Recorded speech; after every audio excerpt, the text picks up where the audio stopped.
എല്ലാവർക്കും daily news അനാലിസിലേക്ക് സ്വാഗതം. അപ്പോൾ ഈ പ്രാവശ്യത്തെ ഡെയിലി ന്യൂസിൽ നമ്മൾ നോക്കാൻ പോകുന്ന ന്യൂസസ് ഇതാണ്. ഒന്നെന്ന് പറയുന്നത് carbon derived from coconut husk can power super capacitors. അത് റിസർച്ചേഴ്സ് ഫൈൻഡ് ഔട്ട് ചെയ്തതാണ്. അപ്പം ഇത് നമ്മുടെ GS3 science and tech related ആയിട്ടുള്ള ഒരു ന്യൂസാണ്. ഓക്കെ, പിന്നെ നെക്സ്റ്റ് എന്ന് പറയുന്നത് DRDO takes up study on development of indigenous submarine. അപ്പോൾ ഇൻഡിജിനസ് ആയിട്ടുള്ള ഒരു സബ്മറൈൻ ഡെവലപ്മെൻറ്റ്, കൺവെൻഷണൽ യൂസിനായിട്ടുള്ള ഒരു സബ്മറൈൻ ഡെവലപ്മെൻറ്റ് DRDO കൊണ്ടുവരുവാണ്. ഓക്കെ, അപ്പം അത് GS3 സയൻസ് ആൻഡ് ടെക് തന്നെ ആയിട്ട് റിലേറ്റഡ് ആയിട്ടുള്ള ഒരു ന്യൂസാണ്. പിന്നെ India identified 641 fauna species and 339 taxa of plants last year.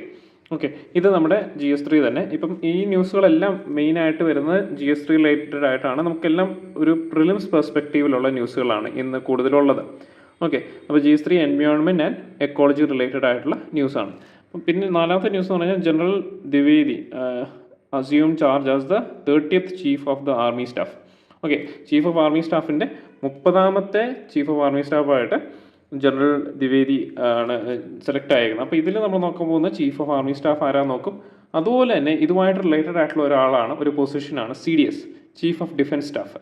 അപ്പം അതും കൂടി നമ്മൾ നോക്കും. ഓക്കെ, ഇത് നമ്മുടെ GS3 അല്ലെങ്കിൽ ആർമി അല്ലെങ്കിൽ ഇൻറ്റേർണൽ സെക്യൂരിറ്റി റിലേറ്റഡ് ആയിട്ടുള്ള ഒരു ന്യൂസാണ്. ഓക്കെ, അപ്പോൾ ഫസ്റ്റ് ന്യൂസ് എന്ന് പറയുന്നത് carbon derived from coconut husk and power super capacitors find researchers. അപ്പോൾ ഇതിൻ്റെ കോണ്ടെക്സ്റ്റ് എന്ന് പറഞ്ഞാൽ researchers at the government college of women Trivandrum has developed a method to produce activated carbon from coconut husk to use as super capacities. അപ്പം ഈ innovation എന്ന് പറയുമ്പോൾ എന്താണ്, ഭയങ്കര അഡ്വാൻസ്മെൻറ്റ് കൊണ്ടുവരും. സസ്റ്റൈനബിൾ എനർജി ആയിട്ടുള്ള രീതിയിൽ ഇതിനെ അഡ്വാൻസ്മെൻറ്റിലോട്ട് കൊണ്ടുവരാനായിട്ടും എല്ലാം പറ്റും. ഇതിൻ്റെ ഒരു വർക്കിംഗ് മെക്കാനിസം ഒന്നും നമ്മൾ പഠിക്കണ്ട, just how significant it is എന്നുള്ളൊരു കാര്യം അറിഞ്ഞിരിക്കാം. ഫസ്റ്റ് എന്ന് പറയുന്നത് innovation in sustainable energy storage. അപ്പോൾ ആക്ടിവേറ്റഡ് കാർബൺ എന്ന് പറയുമ്പോൾ എന്താണ്, അത് കോക്കനട്ട് ഹസ്കിൽ നിന്ന് ഡെറൈവ് ചെയ്യുന്നത് സൂപ്പർ കപ്പാസിറ്റർ ആയിട്ട് യൂസ് ചെയ്യാൻ പറ്റും. Super capacitors made with this material are 4 times more efficient than existing ones. Addresses the challenge of finding ideal supercapacitor electrode materials. പിന്നെ എൻവയോൺമെൻറ്റൽ ഇമ്പാക്റ്റ് എന്ന് പറയുമ്പോൾ കോക്കനട്ട് ഹസ്ക് എന്ന് പറയുന്നത് നമുക്കറിയാം കേരളത്തിലെ ഒരു റെസിഡ്യൂ ആണ്. അതായത് ഒത്തിരി നമ്മുടെ നാട്ടിൽ കിട്ടുന്നൊരു സംഭവമാണ്. പണ്ട് നമ്മളൊക്കെ അത് കത്തിക്കാനായിട്ട് ഉപയോഗിക്കുമെങ്കിൽ ഇപ്പോൾ ഈ സ്റ്റവ്, ഗ്യാസ്, LPG കണക്ഷനൊക്കെ വന്നുകൊണ്ട് അതും യൂസ് ചെയ്യുന്നില്ല. പിന്നെ ഉള്ളത് കൊയർ മാനുഫാക്ചറിങ് ആയിരുന്നു. കൊയർ മാനുഫാക്ചറിങ് നമുക്കറിയാം ആ ഒരു സെക്ടർ ഇച്ചിരി ഡള്ളാണ്. അപ്പം ഇത് ഒരു ഭയങ്കര റെസിഡ്യൂ ആയിട്ട് വരുന്നതാണ്. അപ്പോൾ അതിനൊരു ഉണർവ് തരുന്ന ഒരു കണ്ടുപിടുത്തമാണ് ഈ സൂപ്പർ കപ്പാസിറ്റർ ഉണ്ടാക്കാനായിട്ട് കോക്കനട്ട് ഹസ്കി എന്നുള്ള എന്താണ് ആക്ടിവേറ്റഡ് കാർബൺ യൂസ് ചെയ്യാന്നുള്ളത്. Promotes efficient green solutions for high performance energy storage, contributes to waste management and circular economic principles. Okay, അതിന് ഇത് യൂസ് ചെയ്യും. പിന്നെ പൊട്ടൻഷ്യൽ ആപ്ലിക്കേഷൻ എന്ന് പറയുന്നത് ഹൈ പെർഫോമൻസ് സൂപ്പർ കപ്പാസിറ്റേഴ്സ് ഉണ്ടാക്കാം വേരിയസ് ഇൻഡസ്ട്രീസിൽ. Could revolutionise energy storage in എന്താണ് electronic devices and renewable energy systems. Potential for scaling up to industrial production. പിന്നെ local resource utilisation leverages Kerala's abundant coconut power production. നമുക്ക് കേരള എന്ന് പറയുന്നത് coconut അല്ലെങ്കിൽ നമ്മുടെ കേരളം എന്ന് പറയുന്ന പേര് തന്നെയാണ് കേര അല്ലെങ്കിൽ കോക്കനട്ട് റിലേറ്റഡ് ആയിട്ട് വന്നതാണ്. അപ്പം കോക്കനട്ട് പ്രൊഡക്ഷൻ നമുക്ക് അബണ്ടൻ്റ് ആയിട്ടുണ്ട്. അപ്പോൾ അതിനെ യൂട്ടിലൈസ് ചെയ്തുകൊണ്ട് നമുക്കിത് മാർക്കറ്റിൽ ഇറക്കാൻ പറ്റും. Transforms agriculture waste into high value technological മെറ്റീരിയലാണ്. Okay, potential for rural economic development through value addition to agricultural by products. അപ്പോൾ alignment with national goals, supports India's push for renewable energy and energy storage solutions, contributes to the goal of achieving energy independence, promotes indigenous research and development in cutting edge technologies. Future prospects എന്ന് പറയുമ്പോൾ potential for further research to enhance efficiency and scalability, possibility of applying similar methods to other agricultural waste. അപ്പോൾ അറിയാം ഇപ്പം coconut husk base ചെയ്തിട്ടാണ് നമ്മൾ activated ചാർക്കിന് കൊണ്ടുപിടിച്ചത്. അപ്പോൾ അതുപോലെ തന്നെയുള്ള ആ സെക്ടറിലുള്ള അഗ്രികൾച്ചറൽ വേസ്റ്റ് ബേസ് ചെയ്തിട്ട് നമുക്ക് എന്ത് പറ്റും, ഇതുപോലെ ടെക്നോളജിക്കൽ അഡ്വാൻസ്മെൻറ്റ്സ് കൊണ്ടുവരാൻ പറ്റുന്ന സ്റ്റഡീസ് കണ്ടക്ട് ചെയ്യാനായിട്ട് പറ്റും. Could lead to new industries and job creation in rural areas. അപ്പോൾ ഇങ്ങനൊരു എക്കണോളജിക്കലി ഇമ്പോർട്ടൻ്റ് ആയിട്ടുള്ള ഒരു കണ്ടുപിടുത്തം അല്ലെങ്കിൽ ഇത് how it will benefit you എന്നൊക്കെ ബേസ് ചെയ്തിട്ട് അല്ലെങ്കിൽ ബെനിഫിറ്റ് സൊസൈറ്റി എന്നൊക്കെ ബേസ് ചെയ്തിട്ട് നിങ്ങൾക്ക് ക്വസ്റ്റ്യൻസ് വരുവാണെങ്കിൽ നിങ്ങൾക്കത് അതിനൊരു കൺക്ലൂഷൻ നിങ്ങൾക്ക് കൊടുക്കാം. This research exemplifies the intersection of environmental sustainability, technological innovation and local resource utilization. അപ്പോൾ ഇതിൽ 3 കീവേഡ്സ് വരുന്നുണ്ട്: environmental sustainability, technological innovation, local resource utilization. It demonstrates India's potential in developing indigenous solutions for global challenges in energy storage and waste management, aligning with countries' goals for sustainable development and technological self-reliance. Okay, അപ്പോൾ നമുക്കറിയാം ഈ super capacitor ഒക്കെ develop ചെയ്യാനായിട്ട് coconut husk use ചെയ്യുക. അതിൽ നമുക്കിപ്പം environment related ആയിട്ട് questions വരുമ്പോൾ, അല്ലെങ്കിൽ എൻവയോൺമെൻറ്റൽ വേസ്റ്റ് മാനേജ്മെൻ്റ് ഒക്കെ വരുമ്പോഴേക്കും നിങ്ങൾക്ക് ഇതൊരു എക്സാമ്പിൾ ആയിട്ട് വെച്ചിട്ട് നിങ്ങളുടെ പോയിന്റിനെ സബ്സ്റ്റാൻഷിയേറ്റ് ചെയ്യാനായിട്ട് പറ്റും. ഓക്കെ, നെക്സ്റ്റ് എന്ന് പറയുന്നത് DRDO takes up study of development of indigenous submarine. അപ്പോൾ ഇതിന്റെ കോണ്ടെക്സ്റ്റ് എന്ന് പറഞ്ഞാൽ DRDO അല്ലെ defence research and development organisation has initiated A preliminary study on the design and development of a indigenous submarine under Project 76. Okay, this move comes as India seeks to enhance its naval capabilities and reduce dependence on foreign technology in critical defence sector. അപ്പോൾ നമുക്കറിയാം, നമ്മൾ നേരത്തെ സബ്മറൈൻസിന് നമ്മൾ diesel electric submarines ആയിരുന്നു കൂടുതലും നമ്മുടെ ഇതിലുള്ളത്. Diesel electric സബ്മറൈൻസിൻ്റെ ഒരു പ്രശ്നം എന്ന് വെച്ചാൽ ഇതിന് ലോങ് റേഞ്ച് അല്ല. അതായത് ഇന്ത്യൻ ഓഷ്യൻ റീജിയൻ എന്ന് പറയുന്നത് നമുക്കറിയാം നമ്മുടെ ഒരു പ്ലേ ഗ്രൗണ്ട് ആണ്. പക്ഷേ അത്രയും വാസ്റ്റ് ആയിട്ടുള്ള ഒരു ഓഷ്യൻ റീജിയനിൽ നമുക്ക് ഡീസൽ ഇലക്ട്രിക് സബ്മറൈൻ ഒത്തിരി നാളത്തേക്ക് നമുക്ക് യൂസ് ചെയ്യാനായിട്ട് പറ്റത്തില്ല. ബട്ട് അത് യൂസ് ചെയ്യാൻ പറ്റാത്തത് മാത്രമല്ല, നമ്മൾ ഇതിനെ ഡിപ്പെൻഡ് ചെയ്തുകൊണ്ടിരുന്ന ഫ്രാൻസിനെ ആയിരുന്നു. ഇതിൻ്റെ സ്കോർപിയൻ ക്ലാസ് അല്ലെങ്കിൽ ഡീസൽ ഇലക്ട്രിക് സബ്മറൈൻസ് ഡെവലപ്പ് ചെയ്യാനായിട്ട് അല്ലെങ്കിൽ ഡിപ്പെൻഡ് ചെയ്തുകൊണ്ടിരുന്ന നേഷൻ എന്ന് പറയുന്നത് ഫ്രാൻസ് ആണ്. ഓക്കെ, അപ്പോൾ ഫ്രാൻസിൻ്റെ ഡിപ്പെൻഡൻസി ഒക്കെ കുറച്ചുകൊണ്ട് നമ്മൾ തന്നെ ഇൻഡിജിനസ്ലി ഡെവലപ്പ് ചെയ്യാനായിട്ട് പോവുകയാണ് ഈ കൺവെൻഷണൽ സബ്മറൈൻസ്. ഓക്കെ, അതിൻ്റെ പ്രൊജക്റ്റാണ് പ്രോജക്റ്റ് 76. ഓക്കെ, അപ്പം നമ്മൾ പ്രോജക്റ്റ് 75 കൂടി നോക്കും. പ്രോജക്റ്റ് 75 ഇതിനു മുമ്പുള്ള സബ്മറൈൻ ഫ്ലീറ്റിന്റെ ഡെവലപ്മെന്റിനെ കുറിച്ചാണ്. അപ്പോൾ പ്രോജക്റ്റ് ഓവർവ്യൂ എന്ന് പറയുമ്പോഴേക്കും DRDO undertaking preliminary study for indigenous submarine development, part of Project 76, aimed at advancing India's submarine technology, expected to take up to 2 years for initial study completion. അപ്പോൾ strategic importance എന്താ? ഇന്ത്യയുടെ naval കേപ്പബിലിറ്റിയും maritime സെക്യൂരിറ്റിയും കൂട്ടും, reduce the dependency on foreign technology in critical defence areas, alliance with make in India initiative. അപ്പോൾ ഇതുപോലെയുള്ള എന്ത് initiative ഉണ്ടെങ്കിലും നിങ്ങൾ അതിനകത്ത് ആഡ് ചെയ്യാൻ പറ്റുന്ന കാര്യമാണ് self reliance and make in India. അപ്പോൾ ഇത് രണ്ടും നിങ്ങൾക്ക് എപ്പോഴും ഒരു പോയിന്റാണ്. കാരണം ഇതിൻ്റെ ഒരു ആൻസർ വരുവാണെങ്കിൽ എല്ലാവരും എഴുതുന്ന ഒരു പോയിന്റാണ് മേക്ക് ഇൻ ഇന്ത്യ അല്ലെങ്കിൽ സെൽഫ് റിലയൻസ്. ഓക്കെ, അപ്പോൾ അത് നിങ്ങൾ മിസ് ഔട്ട് ആകാതെ ആ പോയിന്റ് എപ്പോഴും എഴുതാനായിട്ട് ശ്രദ്ധിക്കുക. പിന്നെ കറണ്ട് സബ്മറൈൻ പ്രോഗ്രാം എന്ന് പറയുന്നത് ഒരു 30 ഇയർ സബ്മറൈൻ ബിൽഡിംഗ് പ്രോഗ്രാമാണ്. അപ്പം includes both nuclear and conventional submarines ആയിരുന്നു. അപ്പം ഈ എക്സിസ്റ്റിംഗ് പ്രോജക്റ്റിനെ കോംപ്ലിമെന്റ് ചെയ്യുന്നതാണ് ഈ പ്രോജക്ട് 76 എന്ന് പറയുന്നത്. അപ്പോൾ ഈ പ്രോജക്ട് 75 എന്താണ്? പ്രോജക്ട് 75 എന്ന് പറയുന്നത് ഇൻഡിജിനസ് കൺസ്ട്രക്ഷൻ ഓഫ് സബ്മറൈൻസ് തന്നെയാണ്. Air independent propulsion system base ചെയ്തിട്ടുള്ള സബ്മറൈൻസ്. പിന്നെ ഇത് one of the largest make in India project ആയിരുന്നു. ഇതിൽ നമുക്കറിയാം അരിഹന്ത് പോലത്തെ ഇത് വരുന്നുണ്ട്. അരിഹന്ത് പോലത്തെ ന്യൂക്ലിയർ സബ്മറൈൻസ് നമ്മൾ ഇറക്കി. അതുപോലെ തന്നെ സ്കോർപിയോൺ ക്ലാസ്സിലുള്ള ഡിഫറെൻറ്റ് ഡീസൽ ഇലക്ട്രിക് സബ്മറൈൻസും 6 ഡീസൽ ഇലക്ട്രിക് സബ്മറൈൻസും നമ്മൾ ഇറക്കിയിട്ടുണ്ട്. Okay, this will help reduce current dependence on imports and gradually ensure greater self reliance and dependency on supplies. Indo Pacific റീജിയനിലെ എന്താണ് അവിടെയുള്ള പ്രൊട്ടക്ഷനാണ്. നമുക്കറിയാം ഇൻഡോ പസഫിക് റീജിയൻ എന്ന് പറയുന്നത് നമ്മുടെ തൊട്ട് താഴെ കിടക്കുന്ന സ്ഥലമാണ്. അവിടെ ഉള്ള നമ്മുടെ ഇൻഫ്ലുവൻസിനെ കൂട്ടാനായിട്ട് ഈ ഒരു സബ്മറൈൻ ഡെവലപ്മെൻറ്റ് നമ്മളെ സഹായിക്കും. Okay, it is in keeping mind with rapid increase of nuclear submarine arsenal by People's Liberation Army. PLAയുടെ നമുക്കറിയാം ചൈനീസ് ഇൻഫ്ലുവൻസ് കൂടുന്നുണ്ട്. അപ്പോൾ ചൈന ഈ ന്യൂക്ലിയർ പവേർഡ് ആയിട്ടുള്ള സബ്മറൈൻ എന്തുകൊണ്ടാണ് യൂസ് ചെയ്യുന്നത്? ഈ ന്യൂക്ലിയർ പവേർഡ് ആയിട്ടുള്ള സബ്മറൈൻ യൂസ് ചെയ്യുന്നതിന് ഗുണം എന്താണെന്ന് വെച്ചാൽ ഇവർക്ക് ബാറ്ററി റീചാർജ് ചെയ്യേണ്ട ആവശ്യം വരത്തില്ല. അതായത് ഇപ്പം ഡീസൽ ഇലക്ട്രിക് ആണെങ്കിൽ അവർക്ക് ആ സബ്മറൈന് കൂടെ ഷോറിൽ വന്ന് അവരുടെ ബാറ്ററി റീചാർജ് ചെയ്യേണ്ട ഇത് വരും. പക്ഷേ ന്യൂക്ലിയർ സബ്മറൈൻ്റെ കേസിൽ it will last for long. അതായത് 10-20 ഇയേഴ്സ് ഒക്കെയാണ് മിനിമം അവർ പിന്നീടുള്ള എൻറിച്ച്മെൻ്റ് ഒക്കെ വരേണ്ട ടൈം വരുന്നത്. അപ്പോൾ അത്രയും നാൾ ഇതിന് വെള്ളത്തിനടിയിൽ നിൽക്കാനായിട്ട് ഈ ഒരു സബ്മറൈന് പറ്റും. ഒന്നും കൂടി ന്യൂക്ലിയർ സബ്മറൈന് പറ്റും.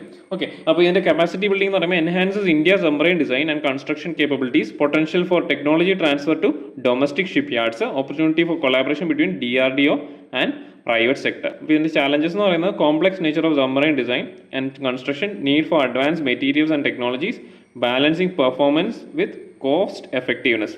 പിന്നെ ടൈം ലൈൻ നമ്മൾ നേരത്തെ പറഞ്ഞത് 2 ഇയേഴ്സ് ആണ് ഇതിൻ്റെ ഒരു ഇനീഷ്യൽ സ്റ്റഡി വരുന്നത്.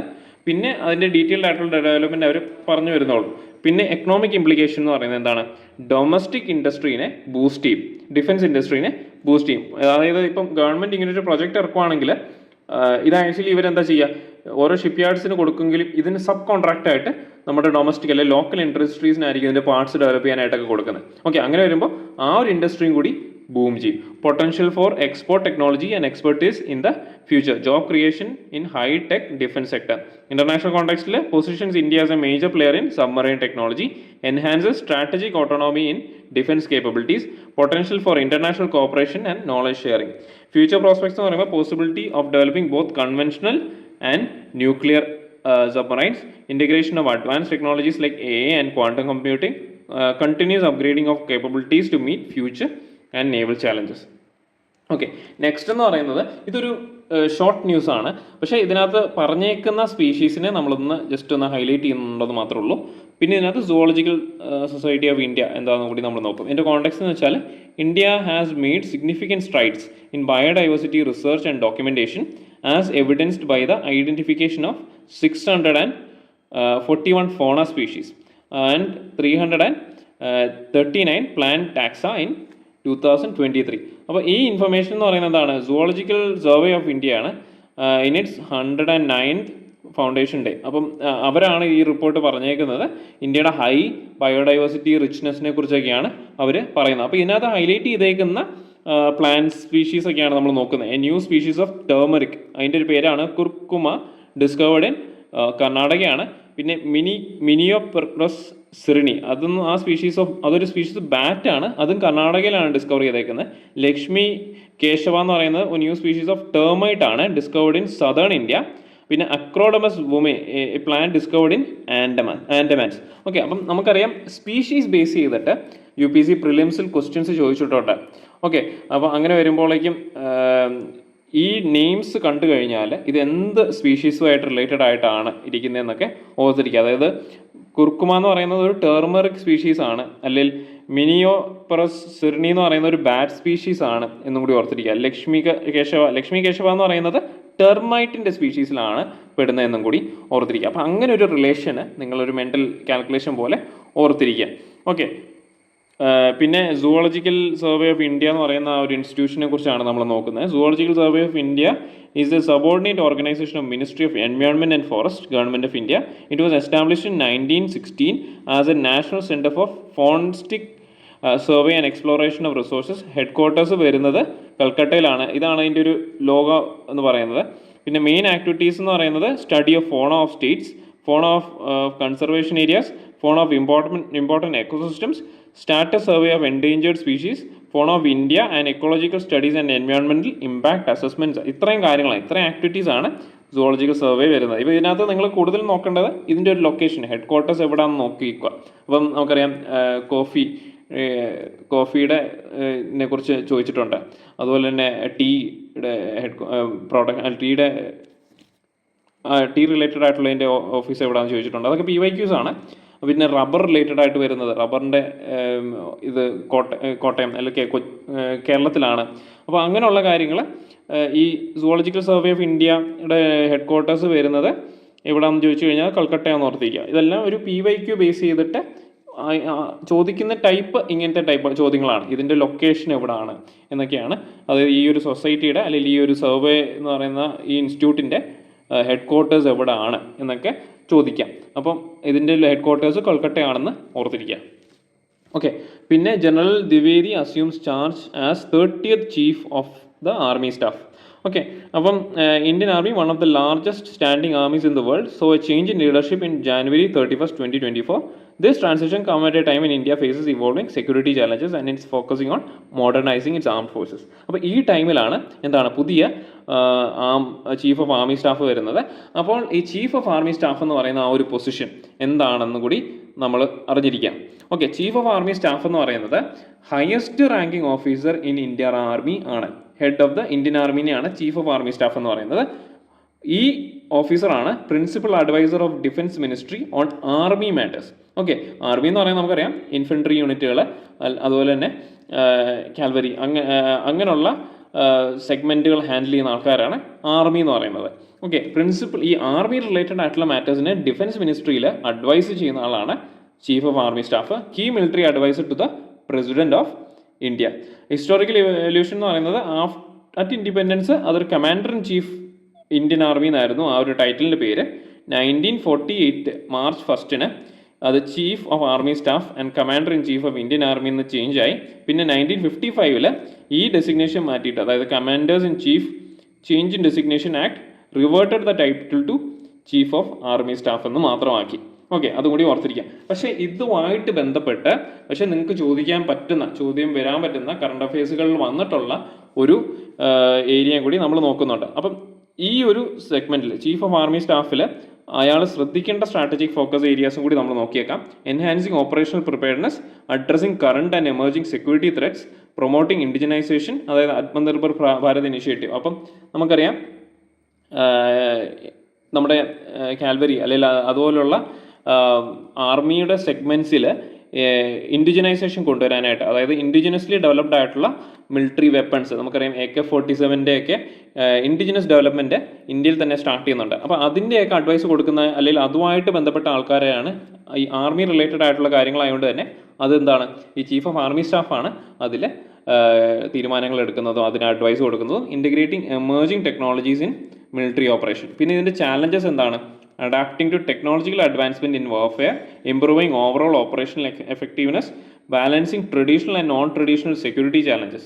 അപ്പോൾ ഈ ഒരു അപ്പോയിൻമെൻറ്റിൻ്റെ സിഗ്നിഫിക്കൻസ് നോക്കുമ്പോഴേക്കും critical for navigating India's complex security environment, key role in army modernisation effort, important for implementing India's strategic military objectives.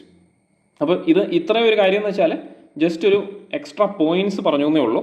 നിങ്ങൾക്ക് ഇത് ബേസ് ചെയ്തിട്ട് അല്ലെങ്കിൽ ആർമി അപ്ഗ്രേഡേഷൻ അല്ലെങ്കിൽ ആർമിയുടെ ഡെവലപ്മെൻറ്റിനെ ബേസ് ചെയ്തിട്ട് നിങ്ങൾക്ക് ക്വസ്റ്റ്യൻസ് വരുവാണ്, മെയിൻസ് പെർസ്പെക്റ്റീവിൽ ക്വസ്റ്റ്യൻസ് വരുവാണെങ്കിൽ ഇതിലുള്ള പോയിന്റ്സ്, ആത്മനിർഭർ ഭാരത് ഇനിഷ്യേറ്റീവ് അതൊരു കീവേഡാണ്.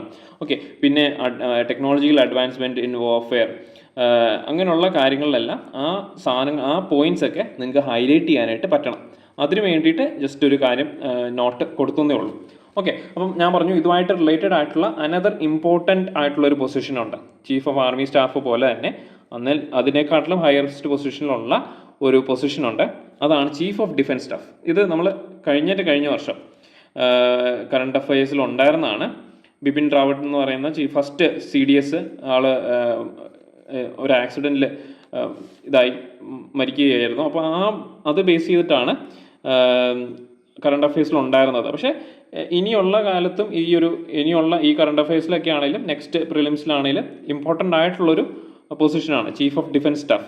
ഓക്കെ, ഇതിൻ്റെ ബാക്ക്ഗ്രൗണ്ട് എന്ന് പറയുന്നത് ഇത് 2001 ഇതിൻ്റെ ഫസ്റ്റ് റെക്കമെൻഡേഷൻ വരുന്നത്. Proposed by a group of ministers based on Kargil review committee റിപ്പോർട്ടിലാണ്.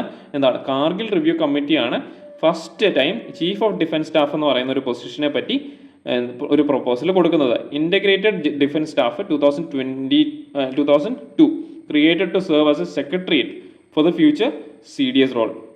പിന്നെ നരേഷ് ചന്ദ്ര കമ്മിറ്റി സജഷൻ കൊടുത്തിട്ടുണ്ട്. Suggested a permanent chairman of the chiefs of staff committee as a temporary solution. 2019 recommended by a defence experts committee led by general DP Shekatkar. General Bipin Rawat ആയിരുന്നു first CDS ആയിട്ട് appoint ചെയ്ത ആള്, December 31, 2019. Okay, ഇതിൻ്റെ Rolls എന്താണ്? Rolls എന്ന് പറയുന്നത് enhance operational സിനർജിയാണ്. അതായത് ഈ 3 സെഗ്മെന്റ്സ് ഓഫ് നമ്മുടെ ആർമിയിൽ, അതായത് ആർമി, നേവി, എയർഫോഴ്സിനെ കോർഡിനേറ്റ് ചെയ്ത് പെർഫോം ചെയ്യാനായിട്ടുള്ള ഒരു ഓപ്പറേഷണൽ സിനർജി ഡെവലപ്പ് ചെയ്യുക. അതാണ് ഈ CDSൻ്റെ main role. Minimise inter service conflict. പിന്നെ head of department of military affairs, അപ്പോൾ manages military affairs within ministry of defence. Single point military adviser ആണ്. Advises defence minister on all 3 services. ആർമിയുടെ കേസിൽ advice ചെയ്യുന്ന ആരാന്ന് നമ്മൾ പറഞ്ഞു, ചീഫ് ഓഫ് ആർമി സ്റ്റാഫ് ആണ്. പക്ഷേ ഈ കമ്പൈൻഡ് ഡിഫൻസ് അല്ലെങ്കിൽ CDS അഡ്വൈസ് ചെയ്യുന്നത് ഈ 3 സർവീസസിനെ ബേസ് ചെയ്തിട്ട് ഡിഫൻസ് മിനിസ്റ്ററിന് അഡ്വൈസ് കൊടുക്കുന്ന ആളാണ് CDS. Service chiefs provide advise specific to their branches. Authority in inter service decisions, prioritise procurement and other critical decisions. പിന്നെ ലിമിറ്റഡ് കമാൻഡ് അതോറിറ്റി ആണ്. ഇത് എന്താണ്, ഓരോ സർവീസസിനും അവരുടേതായിട്ടുള്ള ഇതിൻ്റെ ഹെഡുകളുണ്ട്. പക്ഷേ ഓരോ സർവീസിനും ഇമ്പോർട്ടൻ്റ് ആയിട്ടുള്ള ഡിസിഷൻ എടുക്കാനായിട്ടൊന്നും അല്ലെങ്കിൽ ഡയറക്റ്റ് ആയിട്ട് കമാൻഡ് കൊടുക്കാനായിട്ട് CDSന് പറ്റത്തില്ല. Rank and budgetary role holds the rank of a secretary in department of defence. Powers limited to the revenue budget. Nuclear command authority റോളുണ്ട്. Advice on nuclear strategy and പോളിസീസിൽ advice കൊടുക്കാനായിട്ട് CDSന് പറ്റും. പിന്നെ ഈ ഒരു റോളിൻ്റെ സിഗ്നിഫിക്കൻസ് എന്ന് പറയുന്നത് എൻഹാൻസ് സിനർജിയാണ്. അതായത് ഒരു പ്രോപ്പർ കോർഡിനേഷൻ കൊണ്ടുവരാനും പറ്റും. ഒരു cooperation between armed forces and military of defence, accelerate decision making by reducing bureaucratic delays. അപ്പോൾ നമുക്കറിയാം തിയേറ്ററിക്കൽ കമാൻഡ് അങ്ങനെയുള്ള കാര്യങ്ങളെല്ലാം നമ്മൾ ഇംപ്ലിമെൻറ്റ് ചെയ്യാനായിട്ട് നോക്കിയിരുന്നു.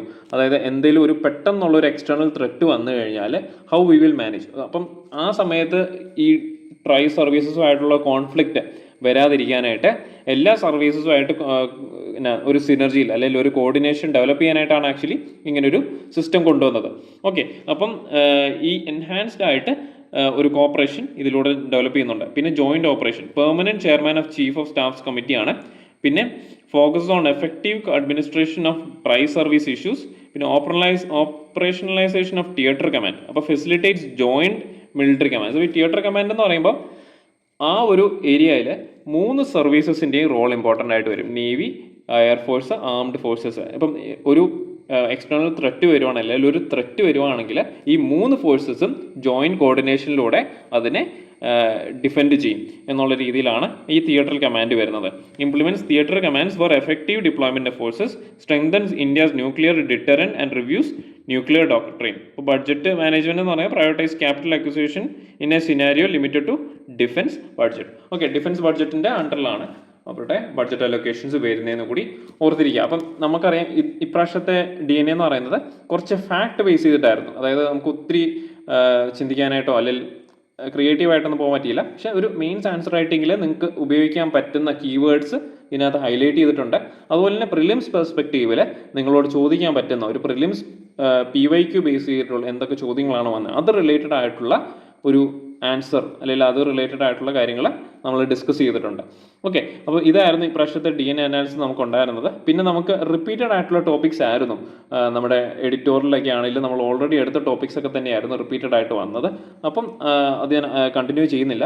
അപ്പം ഇപ്രാവശ്യത്തെ DNA എല്ലാവർക്കും മനസ്സിലായെന്ന് വിചാരിക്കുന്നു. ഇനി അടുത്ത പ്രാവശ്യം കാണാം. നന്ദി, നമസ്കാരം.